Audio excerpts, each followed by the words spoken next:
वैसे मैंने कभी नहीं सोचा था कि मैं इस कॉलेज में आऊंगा, क्योंकि मैं आना ही नहीं चाहता था। वो तो और कॉलेज की कट ऑफ ज्यादा थी, बट फिर भी मेरे पापा ने मुझे कह के भेजा कि बेटा नो नॉलेज विदाउट कॉलेज।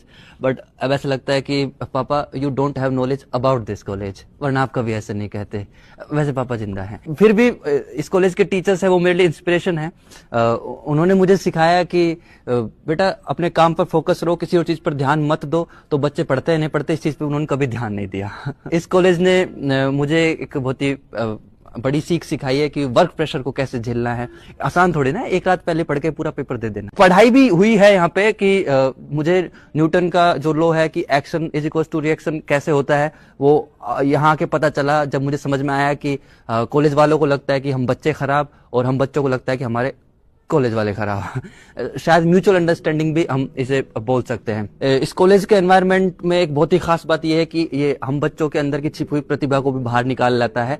वरना मैंने कभी सपने में भी नहीं सोचा था कि 10th 12th में इतना पढ़ने वाला मेरे सेकंड सेमेस्टर में बैक लग जाएगी। तो थैंक्स फॉर दिस, मेरे उस हुनर को बाहर निकालने के लिए टू माई कॉलेज। थैंक्स के साथ साथ मैं थोड़ा सा सॉरी हूँ, मैं ईमानदारी से कहूँ तो, क्योंकि मैंने मेरे मम्मी पापा को कभी ये नहीं बताया कि मेरी कितनी बैक लगी है। बट कॉलेज के लास्ट सेमेस्टर तक आते आते मैंने अपनी सारी बैक्स क्लियर कर ली, क्योंकि मुझे रियलाइजेशन हो चुका था कि इस कॉलेज को एक साल और नहीं झेल सकता मैं। इतनी सारी यादें यहाँ से जुड़ गई हैं, तो अब मुझे दुख हो रहा है कि आज मुझे यहाँ से जाना पड़ रहा है। मुझे तो पहले सेमेस्टर में चले जाना चाहिए था। यही आखिरी विचार के साथ आराम देना चाहूंगा वाणी को कि एक बार डिग्री मिल जाए बस।